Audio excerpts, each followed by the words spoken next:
नमस्कार दोस्तों, मैं रायसा स्वागत करती हूँ आपके द ऑटरिंग में। आज मैं आपको बताऊंगी कपिल देव की विश्व विजेता टीम की 6 ऐसी दिलचस्प बातें जिन्हें सुनकर आप हैरान रह जाएंगे, पार्ट 2।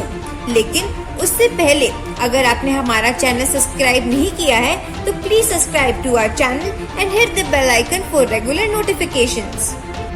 अब मैं आपको बताऊंगी एक और रोचक तथ्य है। जीत के वक्त मैदान में नहीं थी कपिल देव और मदन लाल की पत्नियां। दिलचस्प बात तो ये है कि जब भारत को जीत मिली तो कपिल देव और मदन लाल की पत्नियां लॉर्ड्स मैदान पर मौजूद ही नहीं थी। कपिल देव लिखते हैं कि जैसे ही भारतीय खिलाड़ी आउट होने लगे, दर्शकों के बीच बैठी मेरी पत्नी रोमी ने मदन लाल की पत्नी अनु से कहा, मुझसे तो यहाँ नहीं बैठा जा रहा है, मैं तो वापस होटल जा रही हूँ। थोड़ी देर में अनु भी वापस होटल चली गई। जब उन्हें पास के स्टेडियम से शोर की आवाज सुनाई दी तो उन्होंने टीवी खोल दिया। टीवी खोलते ही उन्होंने मुझे रिचर्ड का कैच लेते हुए देखा। दोनों औरतें खुशी से पलंग पर उछलने लगी। इतना शोर हुआ कि नीचे से होटल के कर्मचारी ऊपर आ गए थे। इन दोनों ने किसी तरह से तो उन्हें विदा किया। उधर जीत के बाद मैंने अंदाजे से उस तरफ शैंपेन स्प्रे करनी शुरू कर दी जहां मैंने उन दोनों की उम्मीद की थी। तभी मदन मेरे कान में फुसफुसाकर बोला कि मुझे अनु और रोमी दूर दूर तक कहीं दिखाई नहीं दे रही हैं। ये दोनों महिलाएं चाहकर भी स्टेडियम में ना आ पाई। बाद में जब हम मिले तो उन्होंने ये बताने की भी हिम्मत नहीं की कि ये दोनों स्टेडियम में थी ही नहीं। अब जो रोचक तथ्य है मैं आप लोगों को बताने जा रही हूँ वो है जीत की शैंपेन भी वेस्ट इंडीज के ड्रेसिंग रूम से लाए थे कपिल। लॉर्ड्स की बैल्कनी पर कपिल ने शैंपेन की बोतल खोली और नीचे नाच रहे दर्शकों को उससे सारोबर कर दिया। मजे की बात तो ये है कि कपिल इस शैंपेन की बोतल वेस्ट इंडीज के ड्रेसिंग रूम से लाए थे, क्योंकि भारतीय खिलाड़ियों को जीतने की उम्मीद ही नहीं थी, इसलिए उनके ड्रेसिंग रूम में एक भी शैंपेन की बोतल नहीं मंगाई गई थी।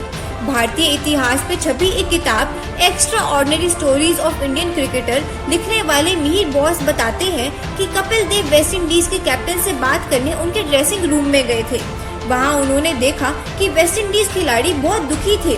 वहां उन्होंने कुछ शैंपेन की बोतल्स भी देखी। कपिल ने उनसे पूछा कि क्या मैं ये ले सकता हूँ? वो बोले हाँ, इनको ले जाओ।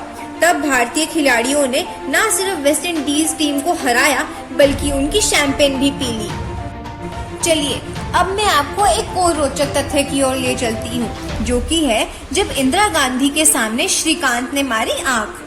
जब भारतीय टीम मुंबई पहुंची तो बहुत तेज बारिश हो रही थी। उसके बावजूद 50,000 लोगों ने वानखेड़े स्टेडियम में आकर उनका स्वागत किया। दिल्ली में प्रधानमंत्री इंदिरा गांधी ने हैदराबाद हाउस में टीम का स्वागत किया। कपिल देव अपनी आत्मकथा स्ट्रेट फ्रॉम द हार्ट में लिखते हैं, इंदिरा गांधी से मिलने से पहले गावस्कर ने श्रीकांत से कहा, देखो तुम में आंख मारने और नाक हिलाने की बुरी आदत है। इंदिरा जी के सामने अपने आप को काबू में रखना और ढंग से पेश आना। श्रीकांत ने कहा, हाँ ठीक है। जब इंदिरा गांधी गावस्कर से बात कर रही थी तो श्रीकांत इस बात का पूरा ध्यान रख रहे थे कि उनकी आंख और नाक कोई हरकत ना करे। तभी मैंने देखा कि इंदिरा गांधी को भी श्रीकांत की तरह आंख झपकाने की आदत है। जब वो श्रीकांत के सामने पहुंची तो उन्होंने अपनी आंख झपकाई। तब तक श्रीकांत अपने ऊपर से सारा नियंत्रण खो चुके थे। उनकी भी आंख झपकी और उन्होंने अपनी नाक भी चढ़ाई। हम सब तो यह सोचकर परेशान हो गए थे कि इंदिरा गांधी यह ना समझ लें कि श्रीकांत उनकी नकल उतार रहे हैं। आज की इस वीडियो में बस इतना ही। अगर आपको ये वीडियो पसंद आई हो तो प्लीज इस वीडियो को लाइक और शेयर करना ना भूलें।